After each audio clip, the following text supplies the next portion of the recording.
Hi, Hi welcome guys. back. Okay, so just in that short little break, was having a little quick little recap and consider to ourselves what are some of the other symptoms, and so there are so many. One of the ones I actually was thinking of, I wanted to go on to migraines, but first of all, I wanted to go on to another one, which is quite like a lot of people experience this and they don't really realize it's part of a spiritual awakening, and that is sleep paralysis. That was probably actually one of the first ones, apart from the shaking, that I started to experience in the beginning. I would be sleeping, and then I would be dreaming, and then I would just I wake up, and I'd wake up in the dark, and I just felt like my whole side was numb, or my legs was numb, and I'd try and move them, and they wouldn't move. I'd be like, what the fuck? Before I started realizing my spiritual body, I really thought that there was some kind of spiritual presence with me that was like holding me down. Yeah, like in control of me and keeping me still. And that was really, really scary. Luckily for me, I have a great belief in my ancestors, in particular my grandmother, that she's watching over me. And I say to myself, boy, there ain't nothing that can harm me. This is before I knew about other realms and what they actually are, that they're nothing to be scared of. Yeah, that there's no way that my nanny angel will let anything happen to me. So I know that's that. I just try and literally shake it off. Grab my arm one by one and shake it out until I just come around. Later on, I started to have more experiences of during meditation, and these meditations would happen when I'm next to my husband, actually, because as I'd be lying next to him, I feel like the energy between us was so intense. Literally, that space in between where he was and his hair would be like going numb. I'd be like, what the fuck is this? And that was during a time when I was becoming more conscious and more connected with my spiritual self whilst I was awake, not just asleep, waking consciousness. So in piecing it all together now, I see that we don't know what we're doing. So we wake up beforehand, prior to doing anything. There's a little bit of preparation that's made, and there's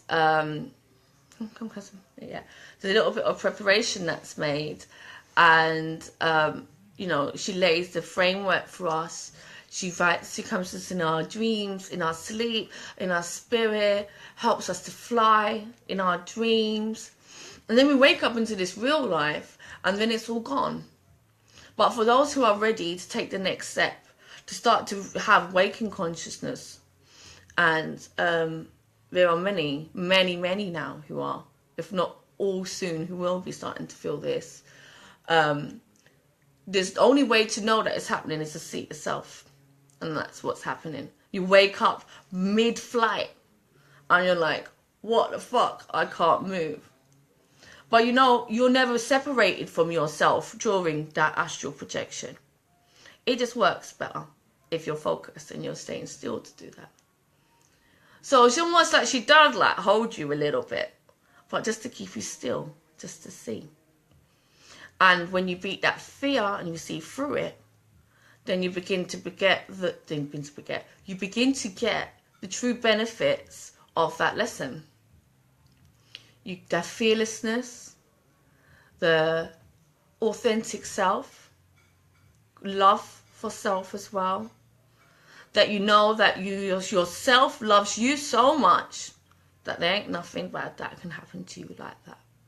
That's when all our dangers are here in the physical world, in our actions that we do and manifest, in when we have these thoughts and these thoughts of fear, and those things become manifested within society. The more we know of ourselves as manifestors, as part of the conscious one, the more good thoughts we have, the more fearlessness we have in ourselves, the more we begin to be able to manifest those good things to come in, and the less real that fear, well, the less real that, less real that fear is in this physical existence as well. There's no fear for the spiritual existence.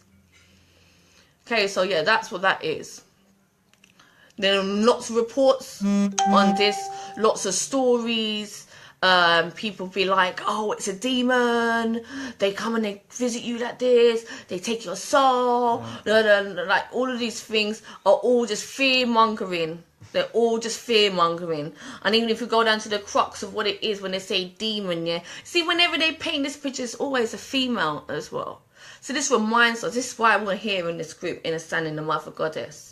Yeah, that we're here actually trying to see what they've done to us, what they've done to ourselves, our Divine Mother, what they've done to us. And what they did is demonize us, so that we don't actually look to ourselves and we see who we are, you know. But she knows when we're ready, and that's why she visits us. So we don't need to think of ourselves as going crazy or feeling mad or anything like that. You know, we're getting these experiences because we're ready. Okay? So we want you to know that and feel confident in that.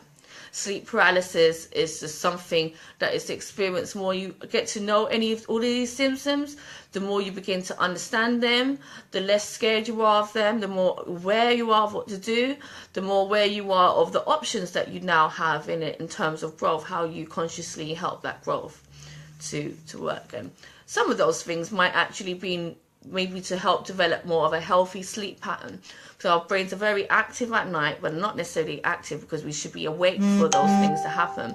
Actually, a lot of that good work has been done in our dreams as well, and it'd be a good time to sleep. So if we maybe look to making some good sleep schedules for ourselves, that we have nighttime rituals that we do for ourselves to help us to get to sleep better, that's a good thing. Some things that I maybe do, turn off all devices, and I'm up late at night sometimes as well, but I try to, no one's perfect. Turn off all devices, that includes the TV, phones, turn off the lights. That's important if you can, a step at a time, but turning off the lights is a very good one. Also, nice hot bath or nice hot shower before bed.